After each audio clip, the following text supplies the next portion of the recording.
Olá, tudo bem? Meu nome é Patrícia Travassos, eu sou jornalista, fundadora da agência Prosa Press e mais uma vez é um prazer estar aqui no estúdio Febraban Tech 2025, nesse que é o maior evento de tecnologia e inovação do setor financeiro do Brasil.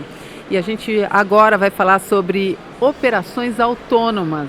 Esse papo está começando, hoje é o primeiro dia de evento e a gente está ouvindo falar de operações autônomas desde de manhã.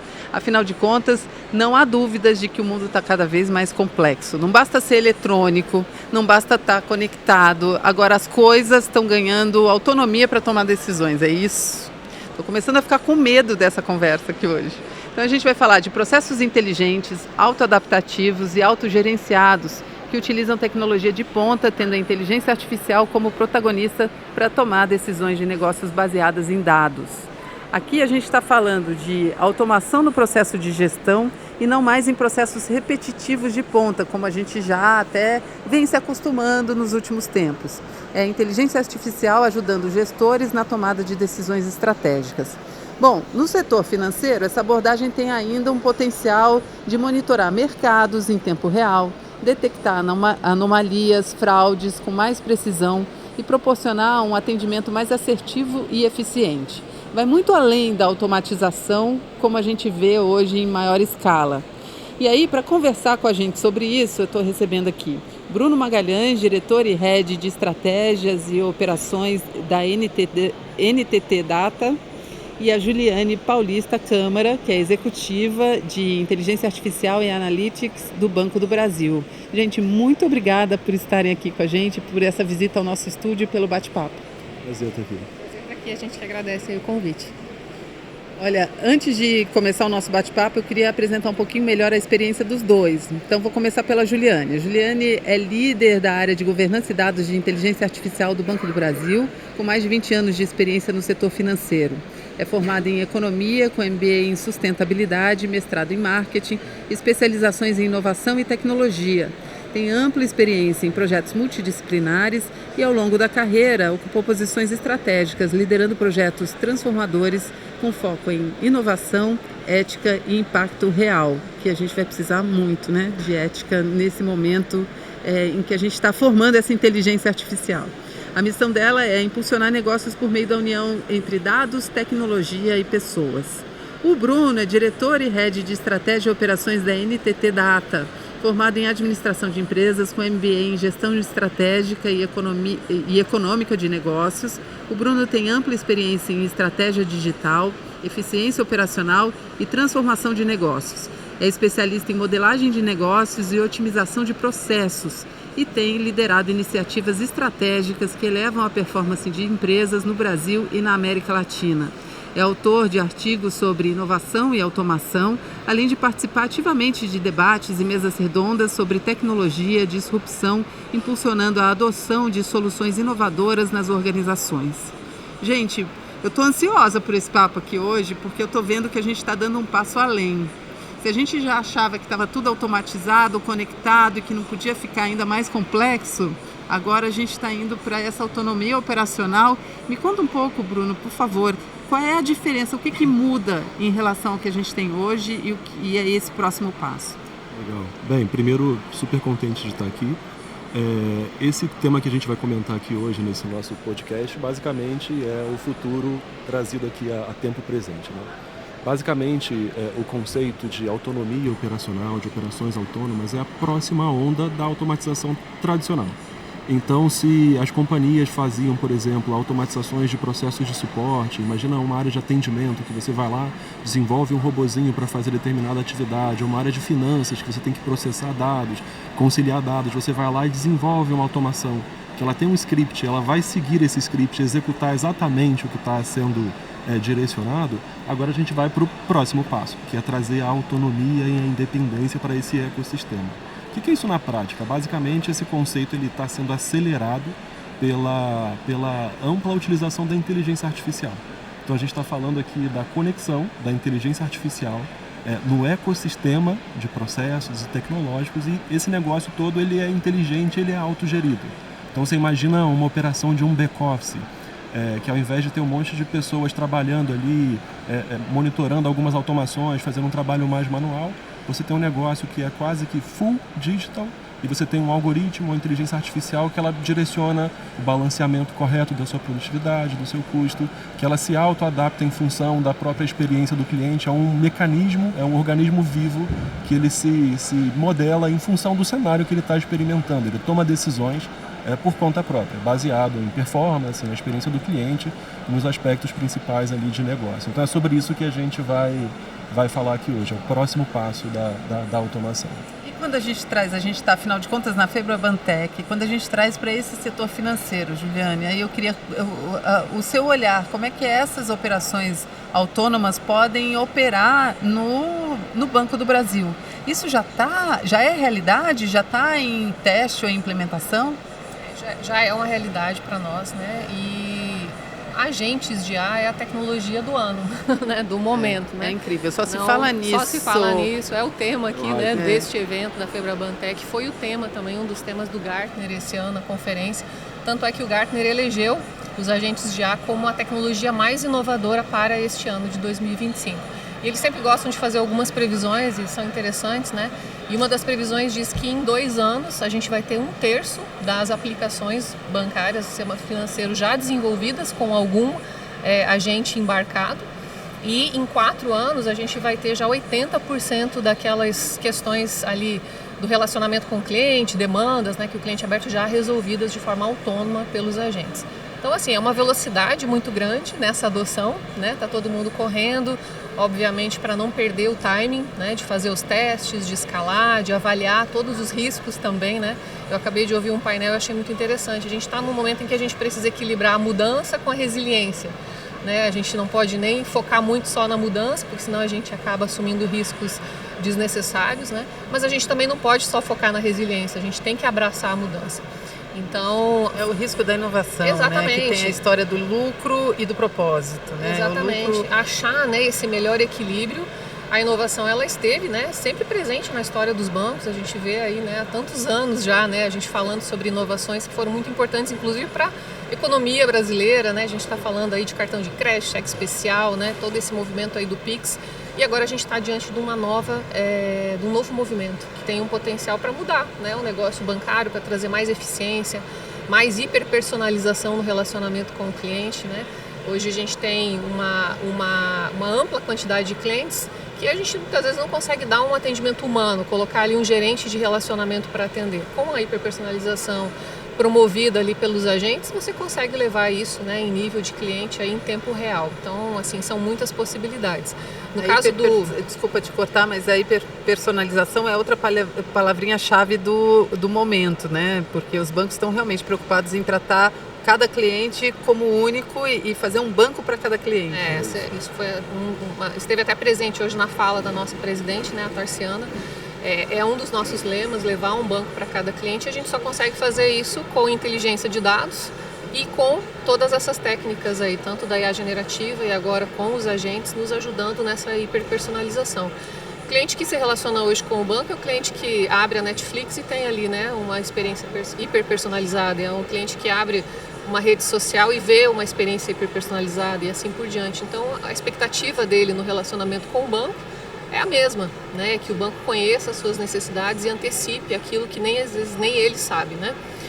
E é só para complementar aqui a minha ideia, e você perguntou sobre como que isso se relaciona com a esteira de automação. A automação a gente vem fazendo há muitos anos já dentro do banco, né?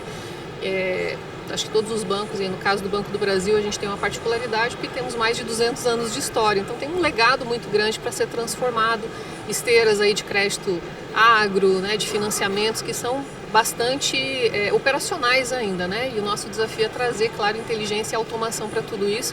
Esse trabalho não começou hoje, ele já vem acontecendo há alguns anos, mas o que a gente vê agora é uma possibilidade de ampliação e escala disso, né, numa velocidade muito maior e com uma qualidade, uma eficiência muito maior. Então, se antes a gente falava, por exemplo, há 10 anos atrás, quando eu comecei a trabalhar nesse tema, que a gente levava mais de 10 dias para abrir uma conta corrente, né, porque... Se a gente for pensar nas mudanças desses últimos 20 anos...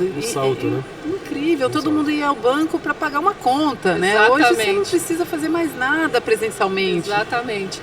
Aí você pensa 10 anos atrás, né, levando todo esse tempo para abrir uma conta, hoje você pensa em abrir uma conta e não apenas abrir a conta, mas você já ter ali toda uma experiência hiper personalizada nesse início de relacionamento, com estabelecimento de limite de crédito, cartão, né, e toda a conversa ali com esse cliente de uma maneira potencializada por meio dos dados e por meio dos agentes. Então essa é a jornada que o banco está trilhando e a gente espera aí ganhar cada vez mais escala nesse processo. Bruno, você poderia compartilhar alguns exemplos concretos do que já vem acontecendo em relação a essas operações autônomas? Porque é muito interessante a gente ver e eu já fico aqui imaginando, assim, sabe, as coisas, as surpresas que você pode encontrar quando abrir a sua conta corrente, que aquele dinheiro já pode estar investido e você nem sabia disso, porque o investimento aconteceu autonomamente, né? O dinheiro se auto-investiu. Então, o que decisões que de verdade estão acontecendo? Excelente ponto, assim, aspectos práticos para ilustrar melhor o que a gente está comentando aqui, né? A gente, enquanto NTT Data, a gente atende diversas companhias, Brasil e mundo, do setor financeiro. E nesse setor financeiro a gente tem alguns exemplos que são muito legais, que a gente já emprega todos esses conceitos aqui que a Gil estava comentando de operações mais autônomas. Por exemplo, hoje, alguns clientes nossos eles já têm uma esteira de crédito imobiliário. Não sei se você já teve a experiência antiga de financiar um imóvel, era um processo super moroso, muitos papéis, muitas análises, e você demorava um tempo que às vezes até perdia ali a oportunidade. É verdade. Né? E hoje você já tem, por exemplo, essas esteiras ponta a ponta que são totalmente digitalizadas. Como a minha colega comentou aqui, as companhias já vêm trabalhando em automações a longa data, mas com a componente nova. Você já tem um algoritmo, uma inteligência artificial orquestrando esse negócio. Então ela trabalha por conta própria, ela tramita todo esse pedido de crédito, toda a avaliação, análise de fraude, o próprio crédito, se é devido ou não, fraude ou não, até dar ali a liberação do crédito e seguir com a compra do imóvel de uma forma totalmente digitalizada. E aí você tem um nível de supervisão humana muito pequeno. Você começa a usar ali, por exemplo, a força de trabalho humana em coexistência para fazer supervisão e curadoria desse modelo. Então, o crédito imobiliário é um exemplo disso. Um outro exemplo que a gente tem funcionando está dentro desse ecossistema financeiro, que são nas seguradoras, né? Você vai fazer um pedido de reembolso, sei lá, você faz uma consulta e vai fazer um reembolso médico, né? Quase todas as seguradoras no Brasil têm um aplicativo, você vai lá, tira uma foto e tal. Só que quando isso vai para dentro de casa, isso são processos extremamente complexos, que envolvem muita gente, muitos sistemas e burocráticos, né? E aquela coisa antiga, quase que passa de um para o outro para validar cada documento que foi anexado. Né? Exatamente. Então esse passinho a passinho, isso traz, como você falou muito aqui, de experiência do cliente e tal, isso traz um impacto significativo, né? Você tem um pedido ali de reembolso e esse negócio está tramitando numa esteira que é super complexa e burocrática. Então o que a gente já vê, o que a gente já tem rodando? São esteiras hiper digitalizadas, então elas empregam diversos tipos de tecnologias de automação, essas sim direcionadas por um script, alguém escreveu o que vai ter que ser feito, certo? E aí você tem em cima disso tudo uma camada de inteligência, com o advento da inteligência artificial, que faz a orquestração de tudo, que direciona, que avalia, que dá sim ou que dá não. Quando tem dúvidas e não está muito compatível com o modelo, aí sim você direciona para um back-office, por exemplo, humano, para fazer um tratamento mais tradicional. O que isso traz de benefício? Primeiro, celeridade, né? Você joga lá o seu pedido de reembolso, dependendo do caso, em questões de horas já está aprovado, daqui a, 2, 3 dias cai um Pix na sua conta. Então você encurta muito o tempo da solicitação do cliente. Segundo ponto é o próprio custo operacional da companhia, né? Você imagina uma estrutura para executar todo esse procedimento. Conforme você escala o seu nível, você escala o custo em igual proporção. Então esse é um outro exemplo muito bacana, um fluxo de reembolso de planos de saúde. A gente tem implementado grandes exemplos também nas áreas de finanças. Você olha as áreas de finanças dos bancos, são processos altamente regulamentados, né? São processos complexos, mas tem muita também atividade transacional. Você pega lá as suas áreas de tesouraria, contas a pagar, contas a receber. O volume de dados que tramita ali é um negócio muito, muito, muito grande. Então você conseguir fazer uma conciliação e um direcionamento, quando você ainda é uma companhia mais tradicional, isso envolve o trabalho de muita gente. E é um trabalho, muitas das vezes, muito operativo. Então o que a gente vem desenvolvendo e vem botando em marcha aqui no mercado brasileiro é essa visão de trazer essa componente da hiperautomatização com agentes de inteligência artificial para fazer essa orquestração. E aí eu vou pegar o gancho do volume de dados para fazer uma pergunta para a Juliane, que eu acho interessante, principalmente quando a gente fala de setor financeiro, né, em que os dados são muitos e é preciso tomar decisões rápidas. Então, como é que está sendo pensada essa implementação das operações autônomas, levando em consideração esses aspectos de governança, segurança, privacidade, qualidade dos dados, que são muitos? A qualidade de dados nunca foi tão importante quanto agora, nesse momento, né?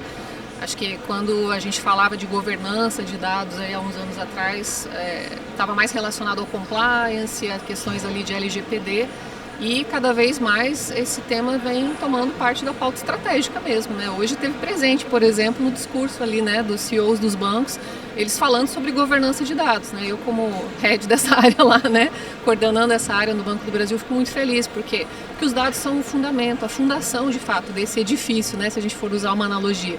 Se esse fundamento não estiver bem sólido, esse edifício ele vai ruir, né? Então, o nosso problema hoje, né, acho que o nosso desafio, não só o Banco do Brasil, qualquer outra empresa, não é a quantidade de dados, nós temos muitos dados, né, o que fazer com eles? É a garantir que esses dados estejam, né, dentro de uma arquitetura, dentro de um sistema, né, de uma forma centralizada, que eles estejam com qualidade, que a gente possa aferir ali, né, aspectos relacionados à segurança, privacidade, garantir que todo o fluxo de tratamento desse dado esteja de acordo, né, com as questões regulatórias, mas não apenas isso, que eles possam servir realmente aos objetivos do negócio. Então, esse pilar da governança de dados, ele é fundamental, e a gente vem buscando fazer isso de uma forma integrada com aquilo que a gente faz com os dados. Os dados estão ali e eles vão servir a alguma aplicação, seja ela um modelo tradicional, né, analítico, um modelo de IA ou um modelo de IA generativa. Esses dados, eles precisam ter qualidade suficiente. Então, nós temos uma abordagem lá no banco que a gente chama prontidão dos dados para a IA.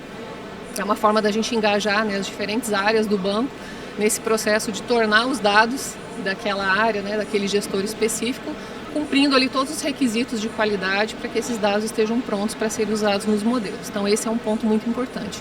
Tem um outro ponto também que a gente vem discutindo muito, que é a própria IA responsável, né, essa governança da IA. Então, você falou muito aí, né, em algum momento, assim, tô com medo, né, de todas essas possibilidades aí, né, que esses agentes podem trazer. Porque à medida que você você delega esse poder de decisão a um agente, essa é a grande questão, né? A gente está falando aqui de uma evolução onde a autonomia que eu dou para o agente é isso, é ele tomar decisões, né, dentro de um determinado fluxo. Esse agente, ele interage com dados, ele se alimenta desses dados, ele também gera novos dados, ele interage com um contexto, mas no fundo ele está aprendendo, ele está tomando decisões. E aí ele vai fazer isso com base em quê? Né? Por isso, cada vez mais a gente tem esse pilar da IA responsável como um pilar também super importante. Então é importante que a empresa, né, a organização, ela discuta sobre isso, né? Ela tem uma abordagem multidisciplinar para esse tema, né? A TI, ela está totalmente, né, envolvida nessa discussão, mas ela não é a única área envolvida. Ela precisa estar com o negócio, ela precisa estar com a área de pessoas, precisa estar com a área de risco, né, com todas as áreas que vão contribuir com a área de segurança, para que a gente possa ter uma abordagem multidisciplinar e fortalecer. Então, a gente tem construído um case lá do banco assim, para buscar essa evolução, partindo desde as diretrizes para essa IA responsável. Hoje o Banco do Brasil é o primeiro banco, né, brasileiro a publicar suas diretrizes de IA responsável. Nós temos isso dentro do nosso site de relação com investidores. E ali a gente traz vários pilares do que o banco considera como uma IA responsável na visão do desenvolvedor, na visão do usuário, na visão de uma área que está lá buscando criar uma solução. É importante que todo mundo saiba, né? Mas não para por aí. A gente tem aí depois todos os outros processos também que suportam essa governança para que ela possa ser de fato, né, garantir que quando eu estiver criando uma solução ali, essa solução toque, principalmente o cliente final, né, ela esteja adequada. Eu costumo falar que essa IA ela seja boa, né, ela vai ser boa para o cliente, ela vai ser boa para a empresa, porque ela atende um objetivo de negócio, porque ela está de acordo com as diretrizes, com a estratégia da empresa, e ela é boa principalmente, né, pensando também no objetivo, na experiência, né, o que eu quero fazer com essa IA, né, é um objetivo que realmente faz sentido. Então é isso que a gente tem buscado lá e que eu acho que é um pilar aqui nesse momento, Patrícia, assim, fundamental dessa discussão quando a gente pensa em especial nos agentes. Eu acho que está passando por um momento de transformação cultural mesmo, para a gente entender o que vem acontecendo, e nessa jornada a gente vê a automação, a gente vê a inteligência de dados que entrou nas empresas. A partir do momento em que a gente tinha muitos dados e começou a ter acesso a tantos dados, a gente precisava saber como orientar esses dados. E agora a gente dando esse passo a mais, né? Eu fico pensando como é que se convence as lideranças a abrirem mão do seu controle, porque eu, como correntista, estou aqui pensando se eu já estou aberta a essa experiência. Estou brincando, eu acho que é importantíssimo você, no momento que isso for... A transparência é um dos pilares da IA responsável. Por exemplo, você como cliente, ao interagir com uma IA, seja ela um agente, ou seja ela, né, um assistente, o que for, você tem que saber que você está falando com uma IA. Total, né? A decisão dessa IA, o que ela está te trazendo ali, seja uma oferta, seja uma mensagem, ela tem que ser explicável. E aí um outro ponto também, a explicabilidade, é uma outra questão de governança que a gente também está trabalhando bastante para poder ter, porque é um fundamento, né? Conquistar a confiança desse cliente. Exatamente. Que vai estar melhor assistido nesse momento, porque a gente hoje olha a inteligência artificial como um copiloto, como um consultor, mas não como agente. Quer dizer, agente eu estou falando aqui como cliente mesmo, né? Eu sei que vocês já estão com um passo bem adiante, vocês já estão pensando de outra maneira. Mas é esse copiloto, essa pessoa, olha isso, é uma loucura, né? A gente tratar a inteligência artificial como uma pessoa. É que são os estágios de aplicação, né? Você começa ali como seu assistente e tal, mas você vai desbloqueando o potencial disso, né? Como é que você vai fazer para convencer os líderes a abrirem mão? É um excelente ponto aqui, independente da gente estar falando de automação ou não, o aspecto de resistência humana ele é um dos principais fatores de insucesso dos grandes projetos e das grandes iniciativas, né? Então, quando a gente fala de operações autônomas, autonomia operacional, o principal ponto, de fato, é o convencimento e a mudança de mindset do grupo de liderança. Então, a liderança ela tem que deixar de fazer o controle operacional do hoje e focar e planejar o amanhã. Por quê? Porque o controle operacional, as decisões de dia a dia, o algoritmo, como ela comentou aqui agora, ele vai aprendendo, ele vai tomando. Então, você tem uma quebra aqui de modelo. Se antes você tinha, por exemplo, um coordenador, um gerente, que ele tinha que dar um respaldo, ele tinha que determinar qual seria o caminho, agora a IA vai fazer isso. E qual vai ser o papel desse executivo? Estratégia. É a estratégia, ele tem que pensar no amanhã, pensar no hoje, executar o hoje, o BAU, o algoritmo vai fazer. Então, eu diria que o papel de liderança nesse aspecto ele é fundamental. Primeiro, para entender e desbloquear essa visão, é sair da gestão operacional do dia a dia e fazer uma gestão de futuro, pensar no futuro do negócio, pensar na evolução desse modelo. A gente está falando disso aqui agora, pode ser que no ano que vem esse negócio tenha escalado de igual maneira, não imaginável ainda por nós aqui nesse momento. Então, o que é o futuro disso? Esse executivo, esse decisor, ele tem que pensar nesse aspecto. E o segundo aspecto está relacionado ao como ele vai direcionar essa cultura e esse ponto de vista para a sua força de trabalho. É o fundamental.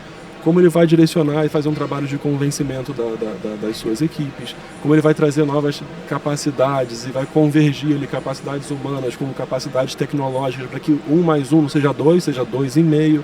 Então o desafio vai um pouco nessa linha. Então, o trabalho de aculturamento e o gestor como pilar elementar de transformação é aspecto-chave para que isso funcione.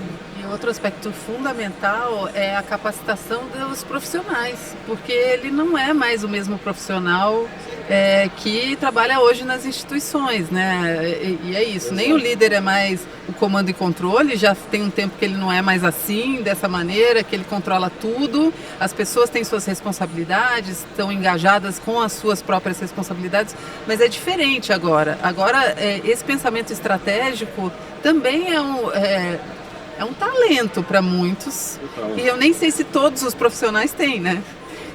Vamos falar de reskilling? Então, o que você acredita que seja importante nesse momento de transição, principalmente, em termos de capacitação de profissionais? Bacana, excelente ponto esse seu, Patrícia, porque tem uma estatística do Fórum Econômico Mundial, né, que até 2030, 70% dos trabalhos no mundo vão ser afetados pela IA. Não significa que vão sumir ou que vão desaparecer, vão ser afetados. Né? Ou seja, eu acho que todos, a forma de fazer aquela tarefa, né, vai mudar, enfim, alguma coisa ali naquele contexto vai ser alterado. E no Banco do Brasil a gente tem 85 mil funcionários, 125 mil quando a gente pensa no conglomerado todo.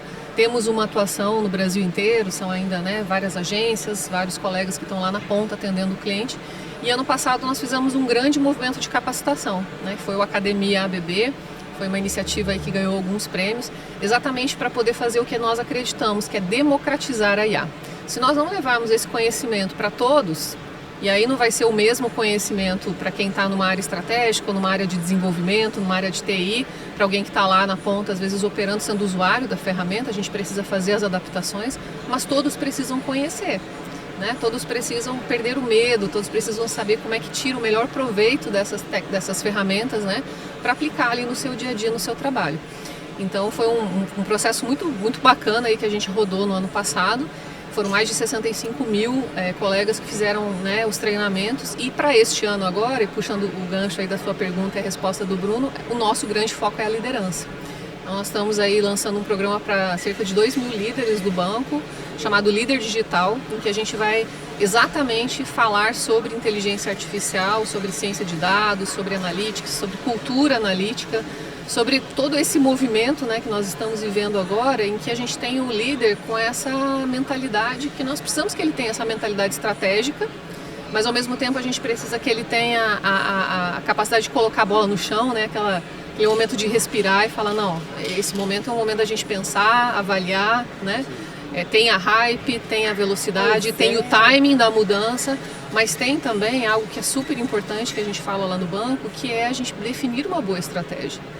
A IA ela vai ser tão boa quanto o problema que a gente der para ela resolver. Total. O problema vem antes, inclusive. O problema vem antes. Ferramenta. Não vai ser todo o problema que vai ser resolvido com o IA, né? A gente precisa explorar muito bem o problema e aí a partir deste problema entender a solução, e isso começa com uma boa discussão estratégica. Nós definimos uma estratégia de IA e dados lá para o banco, foi um processo também que várias áreas participaram, mas esse é um processo que é muito da liderança, né? Por isso a gente esse ano vai focar muito nesse pilar aí da cultura, no upskilling, no reskilling, da liderança. E eu acho que daqui para frente, né, Bruno, não sei se você concorda comigo, assim, a gente vai estar que tá sempre em completo, em contínuo aprendizado. Daqui para frente não vai ter como parar, né? Esse é um excelente ponto, assim, porque fazer as capacitações técnicas, a turma conhecer o que é um algoritmo, como funciona, é legal, mas eu acho que mais do que nunca o que a gente vai precisar para que esse negócio evolua é refatorar o nosso modelo de aprendizagem mesmo. Porque não necessariamente o que a gente está vendo aqui agora, a tecnologia A, ela vai existir daqui a 6 meses, pode ser que ela seja superada. Então, ter esse mindset da experimentação, da abertura, do tato para o novo, da adaptabilidade, é crucial para que funcione. Então, fazer as empreitadas de capacitação técnica é elementar, o pessoal, a força de trabalho precisa conhecer isso, mas a segunda perninha ali que sustenta isso é dar uma pitada a mais no soft skill. Soft skill ali da capacidade de refatorar a capacidade de aprendizagem. A gente falou um pouquinho aqui sobre ética, né? Acho que o conceito da ética ele está super em alta e deveria ser cada vez mais um fator até do soft skill do profissional, porque ele vai ser uma pessoa que vai ser um maestro daquela operação, né? Você tem ali a operação tomando as decisões e tal, mas é um humano que governa isso no final. A gente faz a curadoria, então ter princípios de ética é elementar para que isso funcione. Então, para fechar esse ponto, a capacidade técnica é importante, mas trabalhar o comportamental e principalmente o modo como a gente aprende é elementar. A gente, a partir de agora, vai ter que estar, de fato, todo dia, toda hora, aprendendo, reaprendendo, jogando conteúdo fora. Jogando fora o que você já aprendeu ontem, né? E aprendendo de novo, desaprendendo. Uma reciclagem contínua aí, daqui pra frente, com certeza. Interessante. Já me deram um sinal aqui que a gente está nos últimos minutos, mas eu não queria fechar antes da gente falar sobre custo de implementação disso, porque é bonito quando a gente fala, né, das possibilidades aí desse futuro. E quais são as possibilidades reais para as empresas implementarem isso? Excelente ponto aqui. Essa pergunta ela é chave para que isso pare de pé, né? Porque se não for viável economicamente, não passa de uma ideia. Teve um item que você comentou aqui que ela vai resolver o desafio que a gente der para ela resolver, né? Então acho que o primeiro fator-chave é você definir bem quais são os casos de uso. E o que difere isso aqui da automação tradicional? Quando você olha o cenário Brasil, vou fazer uma automação. Você olha lá, Nossa taxa Selic está em quase 15 pontos percentuais. A gente tem uma mão de obra que ainda é uma mão de obra barata comparado a outros países desenvolvidos. Quando você vai tomar uma decisão de automatização, pode ser que em 1 ano e meio, 2 anos, o custo Brasil já tenha comido o teu benefício. Então, o primeiro pilar principal é escolher bem quais são os casos de uso. Segundo pilar aqui que a gente entende que é extremamente relevante. Esse negócio ele tem que ser pensado, eu não sei se você concorda, mas acho que ele tem que ser pensado de uma forma mais cross-companhia. Hoje a gente ainda tem a tendência, tem um problema, vou digitalizar, vou automatizar, mas isso não resolve um problema. Então você tem que pensar nas cadeias, na jornada, na visão mais transversal da companhia. Então, diferente de como a gente fazia as automatizações antigamente, agora, para que esse negócio seja relevante e pare de pé, traga os savings necessários, a gente tem que pensar na jornada como um todo. Excelente. É a plataformização, né? É isso. De fato, se a gente não pensar dessa forma, não é sustentável. Né? A gente tem que estimular o reuso, né? Tem que pensar em problemas que eles são, como você falou, né, Bruno, cross. E essa questão do custo é fundamental, porque a gente vem aumentando, né, os investimentos em tecnologia aí nos últimos anos. O relatório Febraban de Tecnologia mostra claramente isso, né, e de todos os bancos, uma evolução considerável aí nos últimos 5 anos, em torno de 30% desse volume total, né, de investimentos em TI. E espera-se, óbvio, que esse investimento ele traga resultados. E os resultados eles têm que vir, pelo menos, de 3 formas. A primeira é a eficiência operacional. E é a mais fácil, né, da gente medir, porque antes eu gastava X horas para fazer um determinado processo, agora eu faço isso em questão de minutos ou segundos. Qual é a eficiência que isso me gerou? É a forma mais fácil de calcular e é onde hoje os bancos eles estão fazendo a maior quantidade de casos de uso, porque a gente tem uma seara plena ali, né, para aplicar vários problemas de negócio para aplicar esse tipo de solução. O segundo bloco entram nas questões de experiência do cliente, certo? Então, de que maneira nós estamos utilizando essas soluções para gerar uma melhor experiência, seja na resolutividade, seja na hiperpersonalização, enfim. E isso, claro, né, uma melhor experiência do cliente, ela vai se traduzir em melhores resultados. Né? E o terceiro bloco é na linha de novos negócios mesmo, né? Novas receitas. O Bruno falou aqui sobre operações de tesouraria, por exemplo. É uma das aplicações onde o banco já tem usado IA e a gente tem tido excelentes resultados. Mas são inúmeras outras possibilidades, né? De novos negócios, novas receitas geradas. Se a gente não conseguir demonstrar que a tecnologia e essas soluções elas estão pelo menos em um desses 3 blocos aqui, né? Nos entregando o resultado, a gente tem muita dificuldade de sustentar isso, né? No longo prazo. Por isso que é importante a gente ter essa abordagem de FinOps, né? Não somente pensando no consumo em nuvem, mas também nos demais consumos, né? Tanto no legado, on-premises, como também outras ferramentas, e fazer uma abordagem bem ampla, porque a depender do caso de uso, talvez a IA não seja a melhor solução, ou talvez não seja a solução mais eficiente do ponto de vista financeiro, talvez outras soluções possam trazer uma solução mais eficiente. Gente, é muito legal. É porque é uma outra visão, eu acho, de negócios que realmente ela deixa de ser departamentada, que ela já foi em algum momento e já não é mais, assim como a inovação entrou e virou missão de toda a empresa, de todos os departamentos. Eu acho que essa automatização e a automação e a autonomia dos dados e dos agentes de inteligência artificial, eles trazem para a gente, para os humanos, para os líderes de empresas, essa visão transversal do negócio e não só de cada departamento. Gente, é muito interessante você pensar, porque repensar o modelo organizacional, inclusive, muda a forma, né, como a gente olha as nossas empresas, os isso. nossos negócios. Você olha o negócio como uma coisa inteira, em que a solução precisa atender a tudo, né? Gente, eu tô com a cabeça aqui saindo fumacinha, anotei alguns pontos. Escolher bem os casos de uso, ter essa visão transversal de negócio, garantir a eficiência operacional, a experiência do cliente e observar as novas oportunidades de receita. Isso é muito, muito legal. Vocês querem completar para a gente fechar? Eu acho que esse último ponto aqui que foi falado, para mim, é um aspecto chave também, né? Eu acho que hoje, principalmente no Brasil, a gente ainda está muito focado no aspecto do custo, né? Eu acho que daqui para frente o grande passo vai ser de fato como a gente habilita, como a gente usa esse conceito para habilitar novas fontes de receita. Aí sim a gente vai começar a experimentar saltos exponenciais das companhias. É um assunto bastante novo, que agrega muita coisa que já vem acontecendo no mercado E a próxima onda, as companhias estão embarcando nessa, eu acho que tenho certeza, é um aspecto de sobrevivência, ou embarca nisso ou não vai ter competitividade, a gente vai girar essa bola por um tempo ainda aí pelo mercado. Mas é um assunto novo, mas vocês dois já estão mandando muito bem nesse assunto. Fizemos a lição de casa aqui. Vocês já estão demais. Juliana, quer fechar com algum pensamento? Eu quero colocar 2 pontos aqui. O primeiro deles é falar sobre governança. A gente tocou aqui rapidinho, né? A governança ela vem sendo um grande habilitador para escalar a IA com segurança. Mas qual a lição aprendida para nós lá no banco? Essa governança ela precisa ser adaptativa, né? Ela precisa se adaptar, ela precisa favorecer o aprendizado, né? Ela precisa estar junto com o negócio, ela não é uma governança que vem depois, né, para dizer, isso aqui não foi feito do jeito certo, ou isso aqui precisa ser feito, não, ela está junto no processo de desenvolvimento.